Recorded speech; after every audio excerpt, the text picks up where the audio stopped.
Kenapa Allah ciptakan neraka dan surga? Kenapa? Limada khalaqallahu al-jannata wan nar? Ayu hikmatin fiha? Kenapa Allah menciptakan neraka dan surga? Hikmah apa yang terkandung pada penciptaan keduanya? Ma'asal muslimin wa muslimat rahimani wa rahimakumullah. Satu di antara jawaban dan hikmah dari penciptaan neraka dan surga, jika kita melihat kepada hadis yang kemarin telah dibahas dan telah dibacakan, hadis Jibril alaihissalatu wassalam dengan riwayat yang sahih.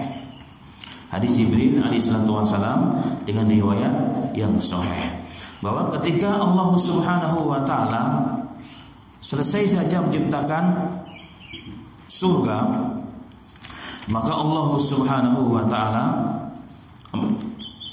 memerintahkan Jibril alaihissalatu wassalam untuk melihat surga dan juga neraka. Dalam teks hadis tersebut, hadis sahih riwayat Imam Tirmidzi, Imam Hakim dan lain sebagainya. Lama khalaqallahu al-jannata, ketika Allah menciptakan surga, qala li Jibril, maka Jibril diperintahkan oleh Allah, idhhab fanzur ilaiha, pergilah wahai Jibril, lihatlah bagaimana surga yang telah diciptakan. Fadaha fa fanzur ilaiha, kemudian Jibril pergi dan memperhatikan ciptaan Allah yang berupa surga tersebut. Summa jaa faqala Rabbi wa izzatik la yasma'u biha ahadun illa dakhalaha. Maka Jibril setelah melihat dan memperhatikan surga tersebut, Jibril alaihissalam mengatakan, ya Rabb, demi kemuliaan-Mu ya Rabb, tidaklah seorang hamba-Mu yang dimaksud jin ataupun manusia mendengar bagaimana nikmat surga kepada telinga mereka, pasti dia akan memasukinya. Artinya apa? Jika orang mendengar bagaimana nikmat surga yang begitu indah, yang begitu nikmat, yang belum pernah dilihat oleh pandangan mata, belum pernah didengar oleh telinga, bahkan wala khatar ala qalbil bashar, bahkan belum pernah terdetik dalam hati manusia, pasti akan memasukinya. Kenapa? Dia akan pasti mencapainya. Dia pasti akan berusaha sekuat tenaga untuk mendapatkan nikmat tersebut. Kemudian dalam hadis yang lain, Rasulullah mengatakan, kemudian Allah meliputi surga tersebut dengan al-makarih, dengan perkara-perkara yang dibenci oleh manusia. Di sana untuk memasuki surga harus mampu menahan hawa nafsu dan dirinya untuk berbuat dosa, untuk berbuat zina, untuk melihat yang diharamkan oleh Allah, untuk mendengar perkara yang diharamkan oleh Allah, untuk memakan perkara yang subhat dan haram harus ditinggalkan, untuk melakukan hal-hal yang tidak dibolehkan oleh agama, oleh syariat Allah, walaupun itu semuanya sesuai dengan syahwat manusia. Ada jihad, ada ini, ada itu. Ini perkara-perkara yang luar biasa. Ada sholat 5 waktu seperti subuh hari ini kan susah orang. Kondisi dingin itu paling enak memang tidur, lanjut sampai jam 7, jam 8. Tetapi seorang muslim diperintahkan untuk bangun pagi, untuk sholat, untuk istiqomah. Ini perkara yang makari, perkara yang sangat dibenci oleh manusia, tapi dilawan. Maka setelah melihat ini semua diperhatikan dengan seksama, dengan teliti oleh Jibril alaihissalatu wassalam. Jibril mengatakan, ya Rabb, wa izzatik laqad khasyitu alla yadkhuluha ahadun. Ya Rabb, demi kemuliaan-Mu, setelah aku melihat sekarang untuk yang kedua kali, setelah aku liputi surga dengan berbagai macam larangan dan perkara-perkara yang menyusahkan, yang mereka tidak sukai, saya sesungguhnya telah takut ya Rabb, tidak ada seorang pun yang bisa memasuki surga tersebut. Jadi pernyataan Jibril ini benar sebagaimana hadis yang lain, bahwa Rasulullah mengatakan tidak ada seorang manusia pun masuk ke dalam surga dengan amalnya sendiri, nggak bisa. Jadi masuk dalam surga itu betul-betul rahmat taufik dari para Allah Subhanahu wa taala. Kemudian yang kedua, Allah ciptakan neraka. Jibril pun diperintahkan untuk melihat. Setelah dilihat oleh Jibril, Jibril mengatakan, ya Rabb izzatik, wahai Rabb demi kemuliaan-Mu, tidak ada seorang pun yang mendengar bagaimana azab neraka yang begitu dahsyat yang nanti kita akan bahas secara khusus, kecuali pasti manusia akan lari darinya. Artinya pasti manusia dan jin akan pasti menghindari, dan tidak ada seorang pun yang akan masuk dalam neraka tersebut. Kemudian oleh Allah diliputi neraka tersebut wahafatil an-nari dengan syahwat. Kemudian Allah meliputi neraka tersebut dengan syahwat, hawa nafsu. Sesuatu yang bersumber kepada syahwat dan hawa nafsu, itulah kanan kiri daripada neraka. Itulah ujian daripada manusia semua. Di sana ada larangan-larangan, semua enak, semua dohirnya enak. Zina enak, korupsi, melihat kemaksiatan, mendengar kemaksiatan, memakan maksiat dan sebagainya. Ini semuanya perkara-perkara yang sesuai dengan syahwat manusia. Maka Allah perintahkan sekarang lihat ya Jibril. Maka Jibril datang dan melihat. Sambil lihat diperhatikan seksama. Jibril mengatakan, ya Rabb fa'izzatika laqad khasyitu alla yabqa ahadun illa dakhalaha. Ya Rabb, setelah kau liputi neraka dengan berbagai macam maksiat dan syahwat yang sesuai dengan tabiat jelek manusia dan jin. Dan itu tabiat bawaan yang jelek manusia dan jin. Suka kepada apa? Perkara-perkara yang haram. Perkara-perkara itu tabiat bawaan manusia.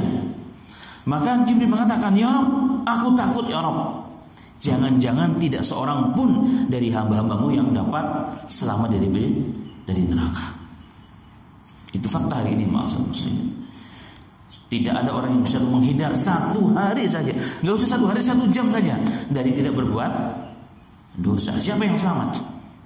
Tidak ada yang bisa selamat. Dan itu fakta. Telinga mendengar maksiat, mata melihat maksiat. Kita sudah mencoba menghindar, tapi masih saja juga datang maksiat tersebut kita. Apalagi kita hidup di akhir zaman. Subhanallah, yang kebenaran sudah tidak lagi rancu kebenaran tersebut. Maka hadis ini menunjukkan kepada kita bahwa hikmah diciptakan neraka dan surga sesungguhnya adalah apa? Sebagai ujian bagi manusia. Jadi hikmah diciptakan surga dan neraka adalah sebagai ujian bagi manusia dan jin. Sebagaimana firman Allah Subhanahu wa taala, am naj'alul ladina amanu wa amilus solihati kal mufsidina fil ard am naj'alul muttaqina kal fujjar. Allah mengatakan, apakah patut kami menjadikan orang-orang yang beriman dan beramal soleh seperti orang-orang mufsidin, orang-orang yang perusak, orang-orang yang durhaka di muka bumi ini? Am naj'alul muttaqina kal fujjar. Apakah boleh, apakah mungkin kami memperlakukan orang-orang yang bertakwa dengan orang-orang yang fujar, para pendosa-pendosa? Itu pertanyaan Allah. Gak mungkin. Gak akan pernah Allah menyamakan antara orang yang baik dan orang yang buruk, orang yang soleh dengan orang yang toleh, dengan solehat dengan tolehat. Gak akan pernah sama. Orang yang bertakwa dengan orang-orang yang fujar, orang yang istiqomah dengan orang yang tidak istiqomah, orang yang rajin sholat, orang yang rajin ibadah dan ngaji dengan orang yang tidak. Gak akan pernah sama, kata Allah. Inilah ujian. Artinya disitulah perbedaan itu akan nampak, bahwa orang-orang yang baik surga, orang-orang yang tidak baik adalah neraka. Maka 2 poin pada 2 hal ini adalah apa? Neraka dan surga diciptakan Allah sebagai bentuk ujian. Jadi ujian itu dari neraka dan surga. Maka kesuksesan yang hakiki bagi seorang manusia, kalau kita melihat kepada makna hikmah daripada diciptakan neraka dan surga adalah apa? Sukses dalam arti poin yang kita bahas, orang yang bahagia di muka bumi ini bukan orang yang jabatannya tinggi. Presiden bukan jaminan dia sukses di dunia. Mungkin untuk aturan dunia, aturan sosial dunia, orang yang paling sukses. Kenapa? Jadi pemimpin suatu negara. Masya Allah, seorang menteri, seorang jenderal, terlihat orang sukses dia. Belum tentu, kata Allah. Enggak tentu berapa banyak orang yang hari ini menjadi seorang pemimpin suatu negara besok masuk penjara, dihinakan oleh Allah Subhanahu wa taala. Tidak ada jaminan. Jadi itu bukan jaminan. Mobil yang mewah, rumah yang megah, investasi di mana-mana bukan jaminan sukses manusia. Karena ternyata ini semua ujian untuk menuju ke surga atau ke neraka. Tetapi sukses menurut Allah adalah apa? Faman zuhziya 'anil nari wa udkhilal jannata faqad faz. Barang siapa yang dimasukkan ke dalam surga, diselamatkan daripada api neraka, faqad faz, maka itulah orang yang paling sukses, paling beruntung di dunia. Jadi ujian terberat bagi manusia surga ataupun neraka. Dan orang yang masuk surga diselamatkan dari neraka itulah orang yang sukses. Sedangkan ayat yang kedua tadi, atau ayat yang pertama yang pada ayat tadi saya bacakan, bahwa surga dan neraka itu di antara hikmah dan tujuan adalah untuk membedakan antara orang baik dan orang yang tidak baik. Dan Allah mengatakan wama Allahu bidzalimin lil abid, tidaklah Allah mendolimi hamba-hambanya, tidak akan mungkin Allah mendolimi. Maka surga sebagai balasan terbaik bagi hambanya yang soleh, yang muttaqin, dan neraka balasan terbaik yang paling adil bagi orang-orang yang fajir, orang-orang yang kafir, orang yang tidak beriman kepada Allah dan Rasulnya. Maka disitulah perlakuan Allah. Kalau tidak Allah zalim kepada kita, seandainya sama sebagaimana dalam aturan agama yang lain, itu satu kedzaliman. Kenapa? Orang yang berbuat dosa banyak, hanya dia punya kedudukan dan fulus, dapat dibeli itu dosa, artinya dapat ditebus itu dosanya, diputihkan.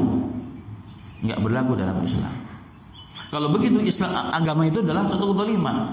Berarti Allah mendolimi orang yang miskin. Makanya mereka jungkir balik menghalalkan segala cara, yang penting jadi orang kaya, yang penting punya fulus dan kedudukan. Kenapa? Karena itulah tolak ukurnya.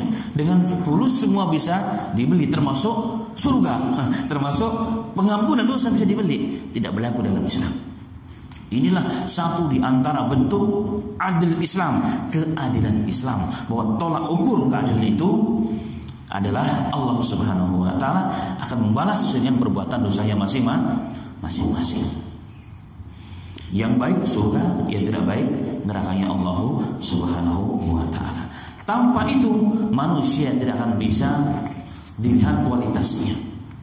Makanya ma'asyiral muslimin, sesungguhnya kalau kita lihat seluruh kehidupan kita ini, dari coer, bahkan sebelum coer masih dalam rahim ibu, itu sudah ditarbiyah dari orang tua kita. Lahir juga demikian, ditarbiyah sampai kita dewasa. Yang kita lakukan adalah satu sesungguhnya: sholat kita 5 waktu, puasa kita, zakat kita, haji kita, ketaatan kita, ke masjid kita, tutup hijab kita bagi para ibu-ibu dan akhwat. Istiqomah kita jalan kebenaran, kita berbuat jujur, kita berbuat tidak mendolimi orang, itu semuanya. Istiqomah di jalan kebenaran, satu tujuannya untuk apa? Meniti jalan surga. Sampai kapan perjuangan ini? Sampai akhir hayat kita.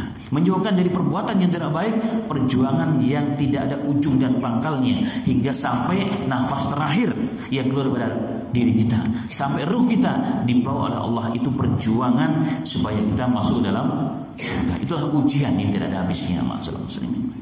Inilah hikmah terbesar, sehingga manusia itu dengan adanya surga dan neraka terpacu.